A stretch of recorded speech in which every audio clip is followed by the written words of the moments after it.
All right, here we are. Let's take a look at number 11. Melissa is stacking storage cubes in a crate. The bottom of the crate is 8 inches by 12 inches. The volume of the crate is 768 cubic inches. If a storage cube has a length of 4 inches, how many storage cubes will fit in the crate? If a storage cube has a length of 4 inches. So we know the total volume. So I'm going to use purple for this. We know this total volume. And they're asking us how many cubes will fit inside of it. But they're telling us that the cube is not a 1 by 1 by 1. It's a 4 by 4 by 4. Because if they have the length, that's 4. And remember, we have a cube, so we'll just draw a cube real quick.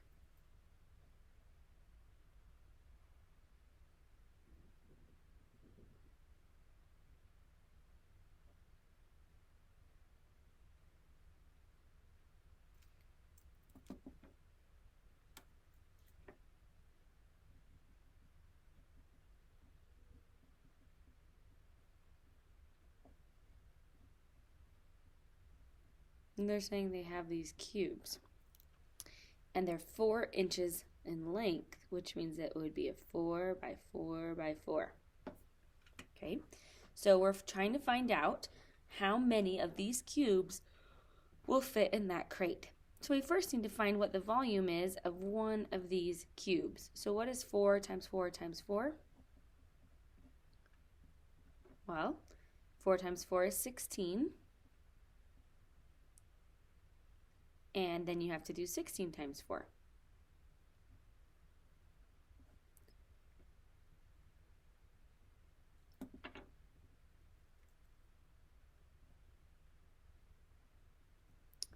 $64. 16 times 4 is 64. So now what do I do with this information? I know that the volume of one of the little storage cubes is 64 inches cubed. But I'm trying to find out how many of those will fit into this one that says 768. So guess what you do here? Write it really big. Division. You have to take the total volume and divide it by how many cubes are actually fitting in there. Pretty interesting, right? Okay, so let's do 768 divided by 64.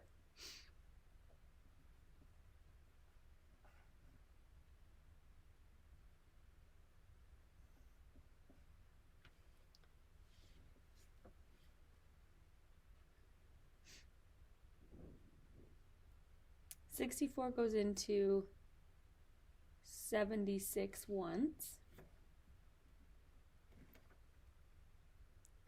64 times 1 was 64, so I subtract that.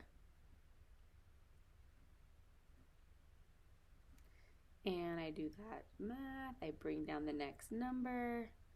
How many times will 64 go into 128? 2 times exactly. I know that because 60 times 2 is 120, and 4 times 2 is 8. So even without doing any of that math, we're able to show that it's 12. So how many storage cubes will fit in the crate? 12 storage cubes will fit in the crate.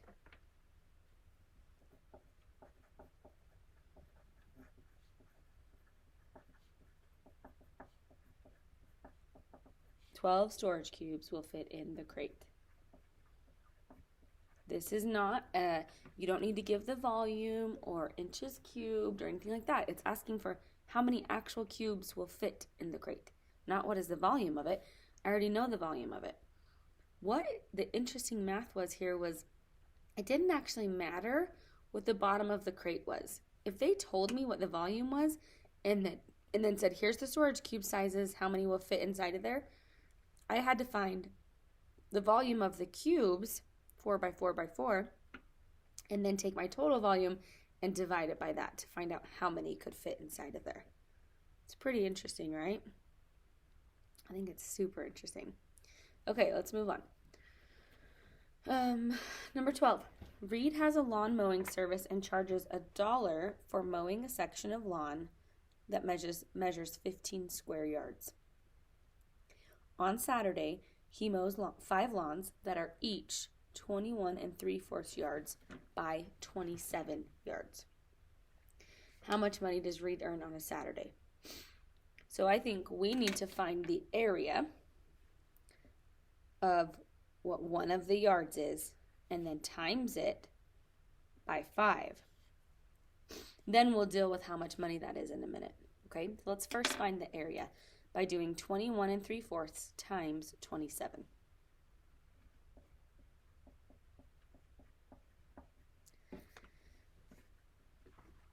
In this situation, I'm actually going to use the distributive property because only one of them is a fraction.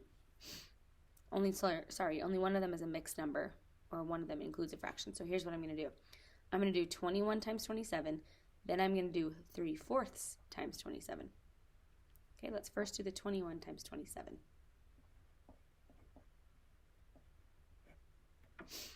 And I go ahead and solve that. This is a double by double, so it'll need a 0 for place value. 7 times 1 is 7. 7 times 2 is 14.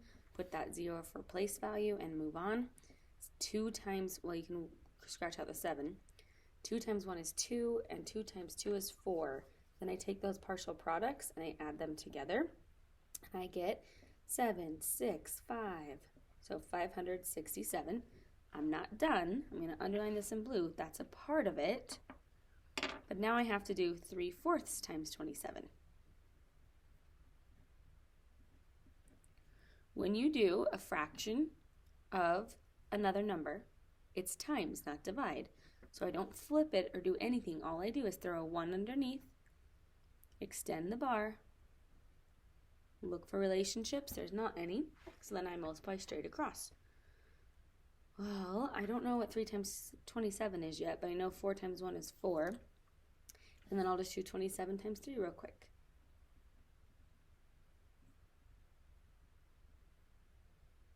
It should be 81. So you put that over 4. And how do you fix this? You have to divide. How many times will 4 go into 81? I have no idea, but 4 can go into 80 20 times. So 4 times 20 is 80. That gets you really, really close. So it's going to be 20 1/4. So underline that in blue and look at the two partial products that you have. So I have 567 and I have 20 1/4. What do I do to these? I combine them because I'm trying to find the total area. So 567 plus 20, and then you're going to have a fourth. So I know 1/4 is going to be in my answer. And then I need to do 567 plus 20, which should be mental math, but if not, you can add it like I just did. That is the area of one of the lawns. This is one lawn. Will you write that, please? That's one lawn. But he does 5 of those lawns. So now what do I do to this information? I multiply by 5. I have to take all of that information and multiply by 5. Because this is a mixed number and a regular number, I'm just going to use the distributive property again, just like what we did up here. So I'm going to do 587 times 5, and then 1/4 times 5. So let's go ahead and draw the arrows. Let's do 587 times 5 first. Look how much work this is taking.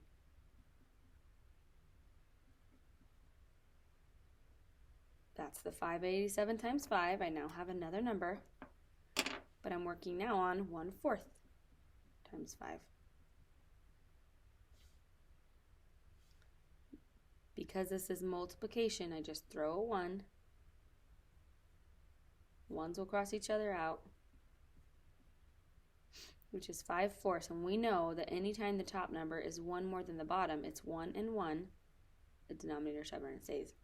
So I have 1 1/4 and 2935. So add 1 to that.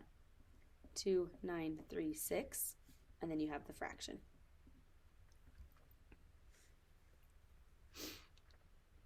That is the total area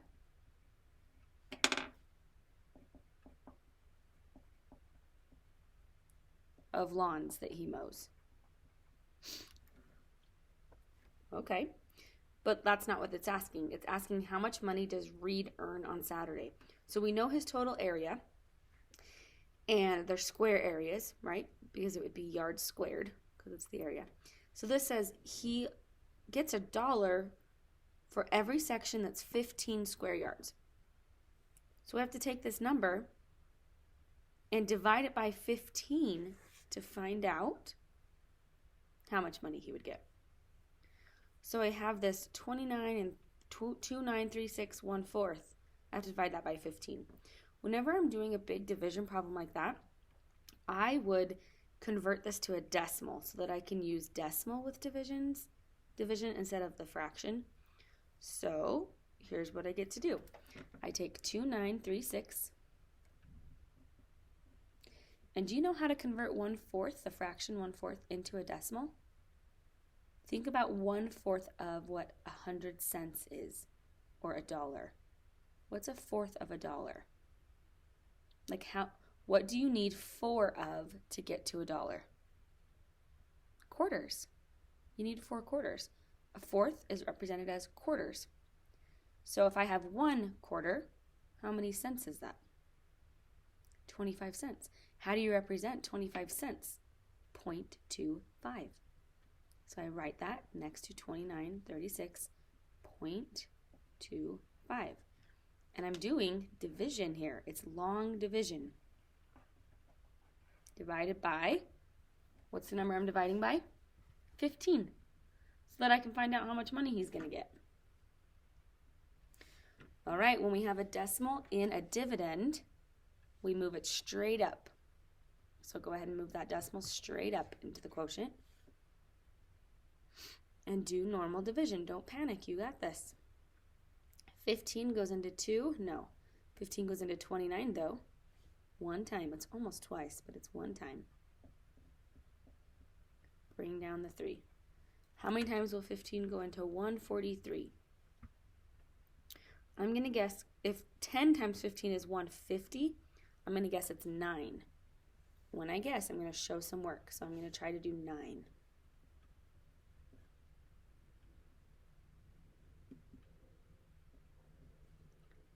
It was 9. So 9 goes in the quotient. 135 goes here. I subtract. 143 minus 135 is going to be 8. But you could borrow and try to figure that out if you wanted. Bring down the 6. 15 goes into 86. Well, 15 times 4 is 60. 15 times 5 is 75. It's going to be 5. That's 11. Bring down the 2. How many times will 15 go into 112? 15 times 5 was 75. 15 times 6 would be 90. 15 times 7 would be 105. I think it's going to be 7. Let's just make sure that 15 times 7 is 105. It is. So it'll be 7 above the 2 right there. Subtract. 112 minus 105 is going to be 7. Bring down the 5. Oh, perfect. 15 goes into 75 5 times. We've already done that one before. And it ends in a 0. So, think about this. I divided his total area of lawns by 15 because I know that for every 15, he gets $1. So how many sets of 15 were there?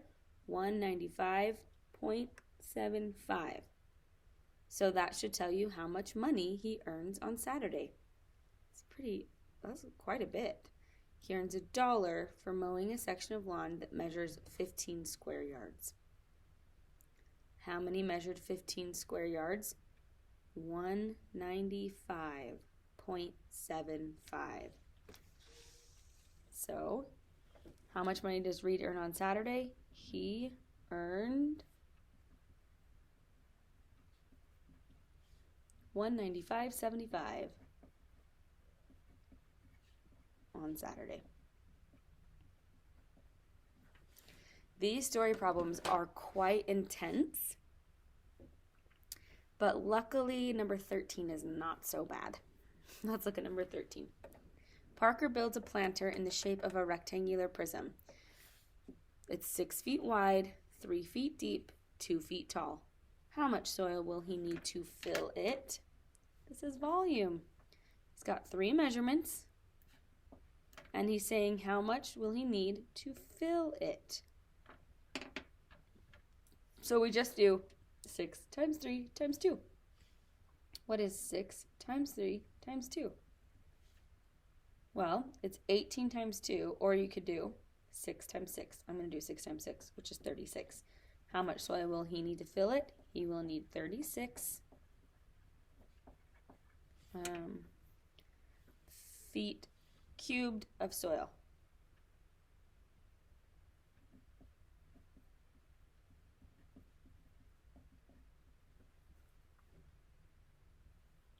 Okay, I'm going to take a look at number 14. Oh yeah, we can do 14. That's so funny. Number 12 was just terrible. That was really, really long. But you held in there really good. Nice job. Number 14. A box is a rectangular prism with a square base. The volume is, okay, they give us the volume. And the area of the square base is 81. So that means the 81 made it was 2 measurements, because that's the area, right? So it's just asking for the height. Oh, we know how to do this. So we just take the 972 divided by the 81 to get the height. I do not have space for that down here, so I'm going to come clear up to where the green is and do 972 divided by 81. So slide your paper up and write 972 as the dividend and 81 as the divisor. And then we're going to go ahead and begin that division. 81 doesn't go into 9, but it will go into 97 once. Subtract. Get 162. 81 goes into 162. I would guess twice, but I'm just going to prove it. Look at that. It's exactly twice. Put a 2 in the quotient. Show that it ended at 0. And the answer is 12. So what is the height of the box? The height is 12. Is it square centimeters? Is it cubed? What do you think? Think about it.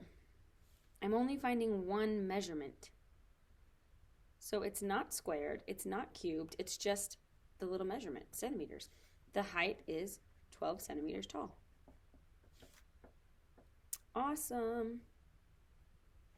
And then it says, explain how you found the answer to problem 14.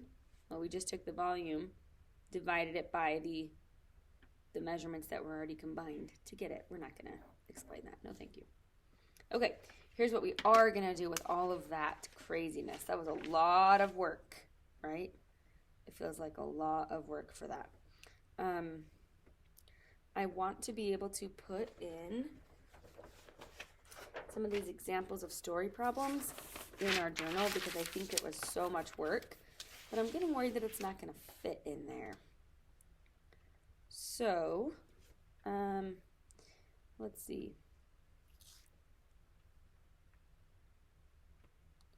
We could probably do 9, 10, and 11. They might fit in there. Yeah, let's see. Let's see how we do that. Okay, you ready? We're going to cut out number 9, only number 9. Number 9 included, let's take a look at what we did here. Number 9 included the picture, all the fraction stuff, and it went clear down into here where it said 22 and a half. So it kind of goes down and around. So you're going to have to figure out where is all of your work for this, and don't include work for the other problem. So let me show you how weird mine looks. That was my number 9.